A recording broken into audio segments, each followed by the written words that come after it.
जोहार, मैं आनंद कुमार और आप देख रहे हैं जनमन की बात। दोस्तों, प्रधानमंत्री मोदी ने जमशेदपुर में अपनी सभा में कहा कि कोल्हान और संथाल में बांग्लादेशी और रोहिंग्या घुसपैठिए डेमोग्राफी बिगाड़ रहे हैं।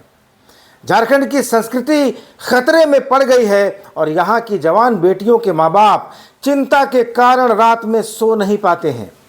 प्रधानमंत्री जी जब यह बात बोल रहे थे तो उनके मंच के नीचे खड़े बहुत पुराने 35 साल 32 साल पुराने कार्यकर्ता, भारतीय जनता पार्टी की सेवा कर रहे निष्ठावान नेता कार्यकर्ता आपस में ये बातें कर रहे थे कि डेमोग्राफी तो बीजेपी की बिगड़ रही है। घुसपैठिए भारतीय जनता पार्टी में आ गए हैं, भर गए हैं और संथाल से लेकर कोल्हान तक अगर कोई चिंता के मारे रात में सो नहीं पा रहा है तो वह भाजपा का समर्पित कार्यकर्ता है, क्योंकि उसके सामने अब कोई राजनीतिक भविष्य नहीं बच गया है। सांसद, विधायक और पार्टी में महत्वपूर्ण ओहदों पर सब जगह बाहर से आए नेता कब्जा कर ले रहे हैं। कल प्रधानमंत्री की सभा में मंच पर मौजूद लोगों के नाम गिनाते हुए कुछ अति पुराने भाजपा कार्यकर्ता और नेता कह रहे थे कि बताइए, दिखाइए इसमें भाजपा कहाँ है, भाजपाई कहाँ है। झारखंड मुक्ति मोर्चा और कांग्रेस और राजद से आए हुए घुसपैठिए और दागी तथा अपराधी किस्म के लोग मंच पर बैठे हैं। भाजपा और मोदी को गाली देने वाले, पार्टी का झंडा जलाने वाले, मोदी का पुतला फूंकने वाले, जिंदा रहते अटल और आडवाणी का श्राद्ध करने वाले लोग, कुतुब मीनार से कूदने की बात कहने वाले लोग प्रधानमंत्री की सभा पर मंच पर बैठे थे।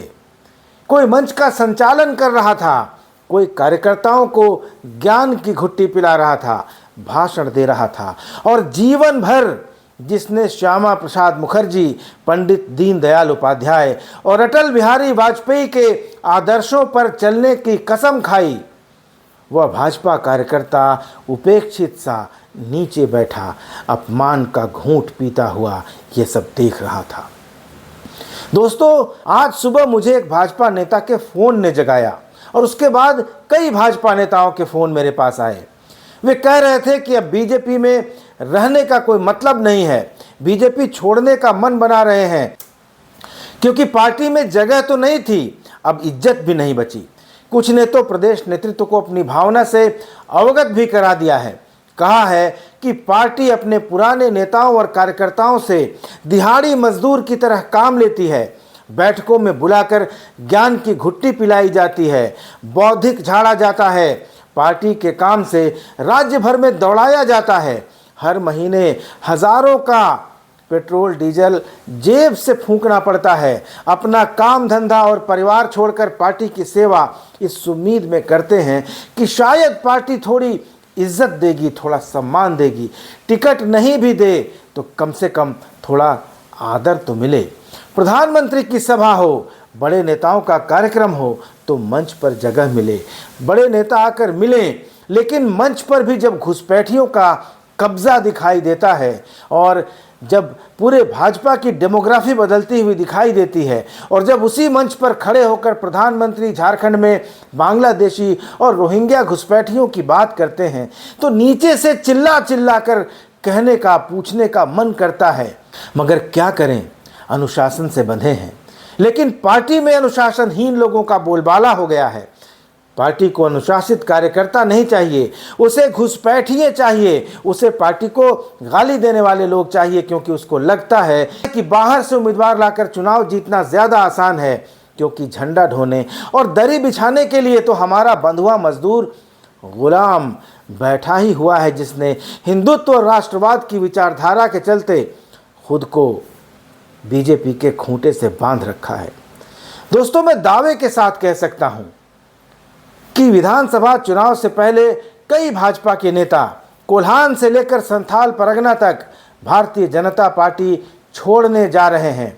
और यही नहीं, भाजपा को कई सीटों पर बागी उम्मीदवारों का सामना करना पड़ सकता है और बहुत सारी सीटों पर बहुत भारी भीतरघात का भी सामना करना पड़ेगा।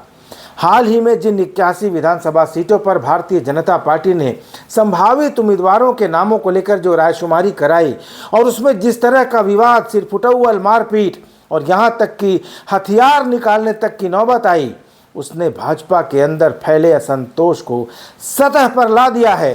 दोस्तों, कोल्हान के भाजपाई भी यह सवाल उठा रहे हैं कि आखिर पश्चिमी सिंहभूम जिले के नेताओं में ऐसी कौन सी खास बात है, कौन सी ऐसी योग्यता है कि अकेले उस जिले से बीजेपी के तीन प्रदेश प्रवक्ता हैं।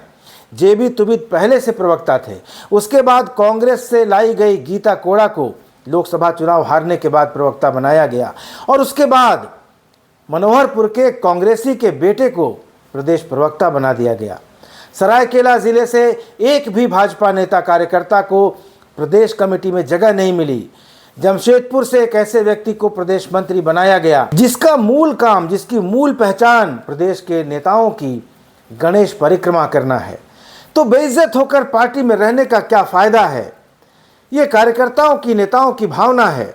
तो दोस्तों, इस भावना को देखते हुए मुझे ये लगता है कि जल्द ही, बहुत जल्द ही भाजपा के अंदर असंतोष के स्वर फूटेंगे और कुछ पुराने कार्यकर्ता और नेता जल्द ही पार्टी छोड़ते हुए नजर आएंगे।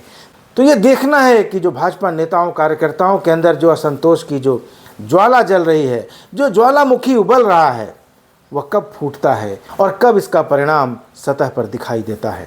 दोस्तों, इस वीडियो पर अपनी राय ज़रूर दीजिएगा। चैनल को अब तक सब्सक्राइब नहीं किया है तो सब्सक्राइब ज़रूर कर लीजिएगा, ताकि ऐसे ही नई रोचक बातें आपके सामने मैं लाता रहूं। धन्यवाद, नमस्कार।